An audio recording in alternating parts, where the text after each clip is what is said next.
The wind howling across the sea, a massive fleet of Roman warships descending on the coast. We are jumping right into a sweeping epic of blood, power, and a completely shattered empire. This is the story of a man stripped of literally everything, thrown into the brutal, grinding machinery of Rome, and forced to carve a path to vengeance. What we do in life echoes in eternity. You know those words. They're iconic.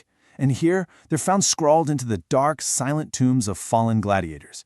It's a phrase that hangs heavy over everything we're about to see unfold, perfectly foreshadowing this immense, inescapable legacy that just completely haunts our protagonist from the very first clash of steer. Okay, let's dive into this. Section 1, The Fall of Numidia. We find a man named Hanno and his fierce wife Arishot standing on the shores of the last free city in Africa, Nova. But the sky is growing dark with smoke and flaming arrows. A truly brutal Roman siege, led by the relentless general Acacius, has arrived to claim their home for the glory of Rome. Hanno rallies his men with this defiant battle cry, "Where death is, we are not." But, well, the Roman war machine is just too vast. The battle is devastatingly fast. Amidst the absolute chaos of crumbling towers and sinking ships, Hanno watches in sheer horror as a Roman archer strikes down his beloved Arishot. The city falls, those chilling words, "Woe to the conquered," echo through the ruins, and Hanno is taken captive. In just a matter of days, Hanno suffers this devastating descent. Think about it. Day 1, he's a free chieftain defending his homeland.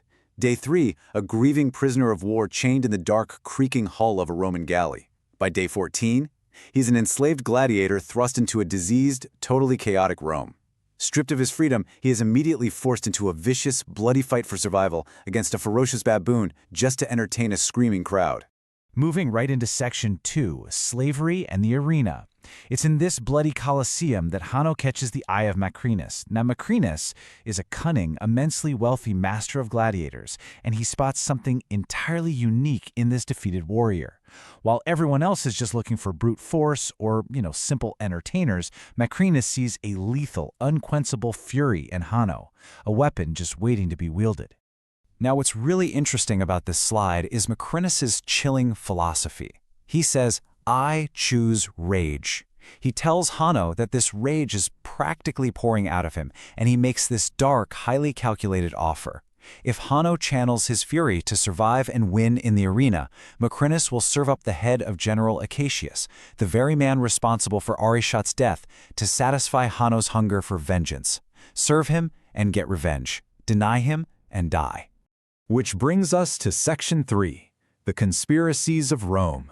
We step away from the blood-soaked sands of the arena and into the shadows of the Senate. Here, dangerous political plots are brewing right under the noses of the mad, chaotic twin emperors, Geta and Caracalla, who rule the empire with a really terrifying unpredictability and cruelty. And this brilliantly illustrates two violently clashing motivations. On one side, we have General Acacius and his wife Lucilia, right? They're plotting to depose these mad emperors simply to restore power to the Senate, end all these endless wars, and finally bring peace to a suffering people. But on the other side is Macrinus, secretly manipulating every ounce of this chaos for his own ruthless ambition. He doesn't want to save Rome, he wants to seize absolute power for himself. Meanwhile, back in the Colosseum, Hanno is thrust into an explosive, absolutely terrifying spectacle. It's a brutal test of survival against a massive charging rhino and elite gladiators. With fast, highly calculated commands, Hanno rallies the chaotic fighters to just stand their ground. In this blinding rush of dust and blood, he secures a shocking victory, bringing the beast down. But when the emperor actually offers him a pardon, Hanno fiercely refuses. He roars that he would sooner face a blade than ever accept Roman mercy. Section 4, The Prince Revealed. A massive turning point happens in the quiet aftermath of those games. Lucilia hears this defiant gladiator reciting verses from the poet Virgil. Specifically, it's a line about the gates of hell that she remembers intimately. Looking into his eyes, she recognizes a shocking truth. This bruised, bloodied gladiator isn't just some captured barbarian. He is her own flesh and blood. So the crucial point is the staggering truth of his identity. Hanno's true name is Lucius Verus Aurelius. He is the son of Lucilia, and his true father is none other than Rome's legendary savior, Maximus Decimus Meridius. But when Lucilia comes to him, Lucius vehemently rejects her. He harbors this deep, bitter resentment, reminding her that she sent him away as a child, basically leaving him to feel completely abandoned while she got to enjoy the safety and privileges of Rome. As Lucius heals from his wounds, a really deep ideological clash starts to emerge. The doctor, Ravi, speaks to Lucius about the dream of Rome. It's this idealized vision of a city governed by fair law, protected by the Senate, acting as a true refuge for its people. This is the fragile hope that Lucius's father, Maximus, actually bled and died for. Macrinus, though, he just scoffs at this. To him, it's an old man's fantasy. Macrinus believes the only truth in Rome is the law of the strongest, power taken by force and kept by force. That brings us to Section 5, Betrayal and Blood.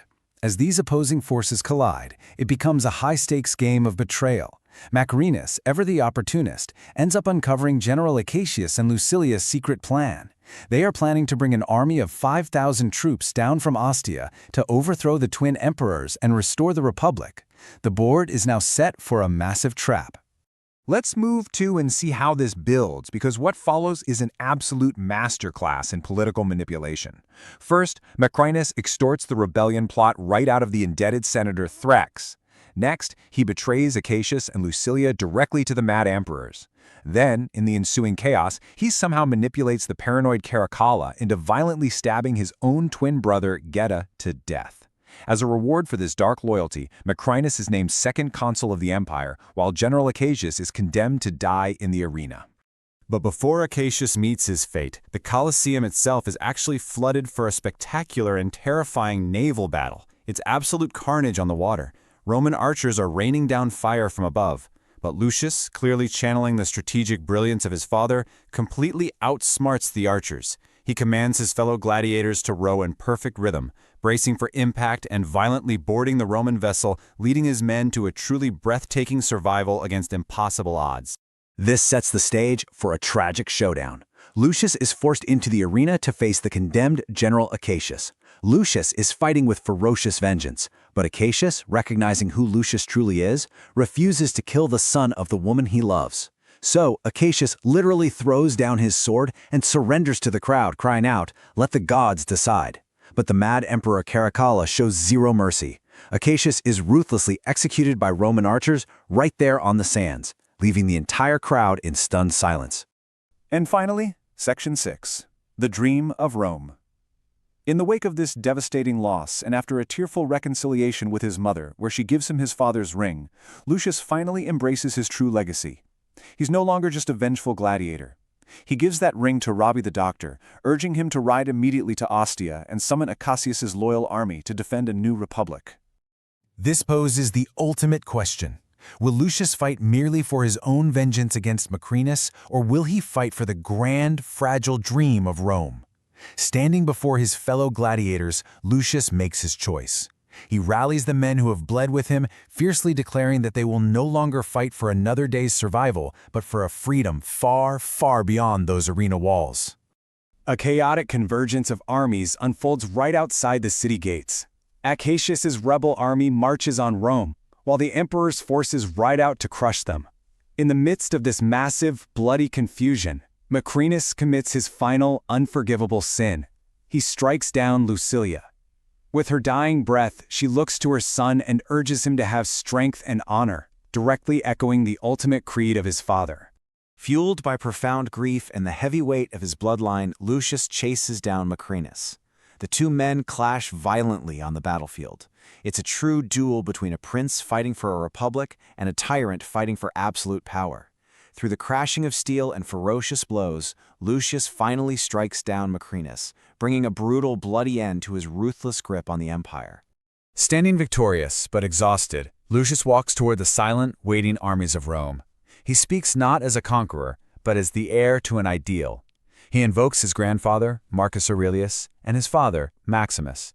He reminds the soldiers of a home worth fighting for, a refuge for those in need. Then, looking out over the blood-stained earth, he leaves them with one final haunting thought. That dream is lost, but dare we rebuild that dream together,